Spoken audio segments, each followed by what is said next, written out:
What's up YouTube, Collect Pokemon here, and today we are finally gonna make another video. Yeah, I know I've been relatively quite busy with a lot of openings and then, here and there. So this week has been quite a busy week for me, so I haven't actually released any video. So here I am today again to talk about a video, and I'm gonna talk about something that is, it's really of a concern to me. Um, it's what I've been seeing in the market, especially on eBay. So I actually want to address two things of how people are actually making money.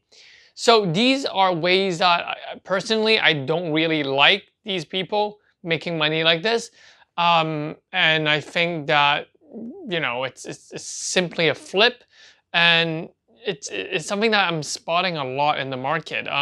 So recently on eBay, I've actually bought like a set, a lot of 100 Japanese cards for around 550 US dollar. Uh, at the filming of this video, that set has still not yet been shipped yet. So I still have to check out on why it has not been shipped yet.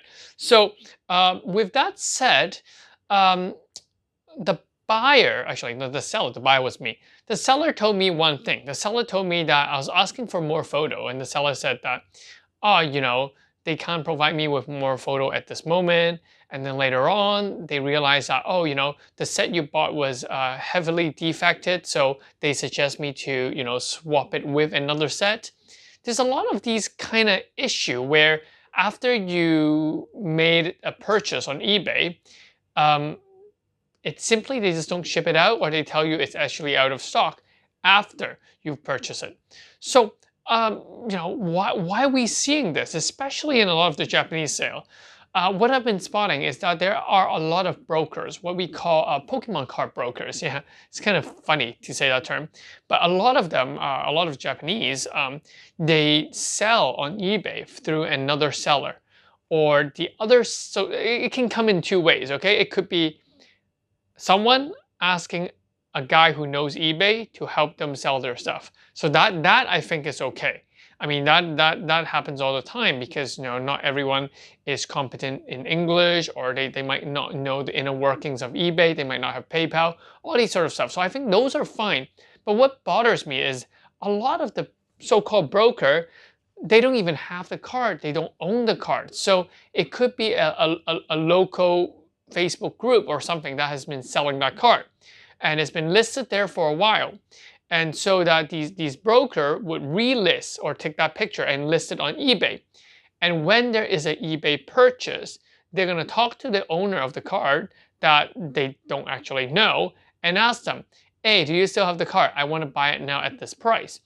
And if the owner of the card said, hey, sorry, this card was sold, or hey, the price was not updated, so the updated price is this, they would have to cancel your order. They cancel your order because they never own the card, and this is really, really frustrating. You're taking people's photograph and you're selling it on eBay, but you actually don't have the product. So usually the reason why shipping takes so long for these people is because, after you paid them on eBay, what they're going to do is they're going to have a local purchase, wait till the local purchase guy send them the goods, and then they're going to send it to you. So essentially, they're trying to be this middleman, this broker who doesn't own anything and is trying to flip a card. And there's more and more of these people around, which is getting really annoying, because it just increases the shipping time. And basically, you just never get to see the actual products. And when you ask them questions, they simply don't know how to answer those questions because they don't own the card. It's yeah, it's frustrating and it's annoying almost. So that's something that I would like to notify the general public that I'm seeing more and more of these happening, and it's becoming a trend because a lot of people in Japan or even Asian country, they recognize. So some of them recognize that there is a international presence of on eBay and stuff that people in America are willing to buy at a much higher price. And that's where they try to lowball a deal and then sell it at a high price. So, the flipper are no longer the ones that actually buy a card and sell it at a high. They don't even have to buy the card now. They just flip the card. So, yeah, that is something that you guys should be aware of. Um, is there anything we can do about them? No, not really. I mean, technically, you don't have to buy from them, but it's quite easy to spot some of these. When you request more photos, they just don't show up, or they suddenly cancel your order, or switch your order or something along that line. So that's something to watch out for. And chances are the quality of the cards may be very, yeah, it might vary a lot because simply you just don't get to see it. The second type of flippers and how people are making money, it bothers me, is by buying cheap cards at release, selling it, or grading it at BGS. And yeah, I'm talking about BGS. PSA takes a little longer and more expensive. So BGS 5 days returns used to be around, $50. Now they actually up the price to $100, which I think is actually quite good. Because a lot of people are sending it to BGS, $50, who cares? Because think about the VMAX cards, or think about the amazing rare cards. Those cards are flipped like crazy. I mean, those cards originate, so if you buy a raw card, it's what, around $10 $10 to $40. If it was Jirachi, it's $40. If it was the lesser important Sword and Shield guy, I forgot the names of those. They're like $10. And they send it to BGS, hopefully getting a Black Label 10. If they don't get a Black Label 10, they get a Gold Label 10, they can still flip it for a large sum of money. For example, the BGS Black Label 10 Jirachi and Rayquaza were, I'm just not going to say were flipped for $800, whereas the Gold Label are flipped for around $200. And I'm seeing these trends where people are just buying all these so-called rare cards and sending it, grading it, and flipping it. It's almost annoying and disgusting, because a lot of people who are not familiar with the market will start to panic and think that, hey, this is the market price. And when that happens, a lot of people are gonna like, oh, I'm gonna go invest, because there's a lot of clueless investor in Pokemon these few months, right?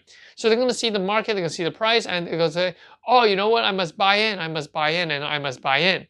And it's not healthy in the sense that a lot of the so-called market price is now a manipulated price, and it's in the long run, people would just think that Pokemon card as a whole is a huge scam, these sort of stuff. I mean, you could argue that it's just that these people are inexperienced, but at the same time, I just feel like it's creating a illusion in the market, which is pushing a lot of prices higher than it should be, and is pushing a lot of things. Think about the Champions Path Elite Trainer box. A lot of people are trying to get their hands on it. They're not trying to flip it. They just want a set on their own. They just want, one or two ETB, one maybe for collecting, one they might, open in the long run, or they just want to invest. But what it's creating, it's creating this illusion. If you're able to get the ETB, open the Charizard, send it to BGS for like a 5-day, 2 days return, you can flip it for a large sum of money. And I think that that's the mentality a lot of people are having, and that's why pre-ordering some sets are becoming much more difficult. I mean, seriously, pre-order price is double MSRP. Like, how is that even logical? And it's just not fair for a lot of players. That's what I feel. So yeah, with that said, do be careful of these two kind of market activity, what I call market or flipper activity that is happening, where some people are just a middleman. They don't even own the card. And the second one is sending it to Beckett or sending it to PSA for like a 5-day, 10 days return and flipping the cards. So that's pretty much what I want to inform you guys on this video. This video, I'm just trying to, let you guys know what's happening in the market. And just be very cautious about what we see as market price and what kind of price we're seeing on eBay. They might not reflect the actual price, because it just doesn't make sense. When the amazing rare card comes out one every box, so there's one amazing rare in every legendary heartbeat box, And the legendary Heartbeat box could be bought any day, anytime, even in Japan. I mean, the Pokemon Japan Center is selling it for 5,000 yen for a box, which is, you know, like, I'm not sure, maybe 50, 60 bucks US dollar. And imagine you open a card, you can easily flip it to 200. You know, how is that even logical and rational? And this question I've already asked in the VMAX Charizard in the starter deck for the Japanese. What I realize is, you know, people are just clueless about market price. They believe what they see on eBay is market price. And I think what you guys have to look at is the amount of transaction and who are the people setting that market price. Is it a group of different people, or is it always that same one or two individuals who are always, you know, buying it raw and then, you know, sending it and then flipping it at a much higher price? So that's what I want you guys to be, you know, a little cautious of. That's pretty much it for this video. So yeah, I'll catch you guys in the next one. Remember to hit the like, subscribe button. Let me know in your comments. Let me know in my comment, in the comment section below. What do you guys think?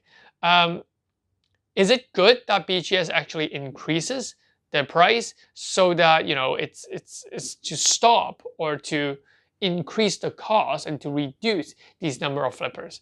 And yeah, people simply need to stop buying at that price. I mean, like, you know, Black Label with a Japanese card, modern card, is not that difficult to grade, to be very honest with you. So, or even Gold Label or PSA 10 is not difficult at all. I mean, Black Label, okay, you could argue it's a bit more difficult. But yeah, Gold Label and PSA 10 for $200-300 a card, don't buy it. Why? Just buy a raw card and grade it yourself. Chances are it's going to be a PSA 10. So that's pretty much it. So yeah, catch you guys in the next one. See you.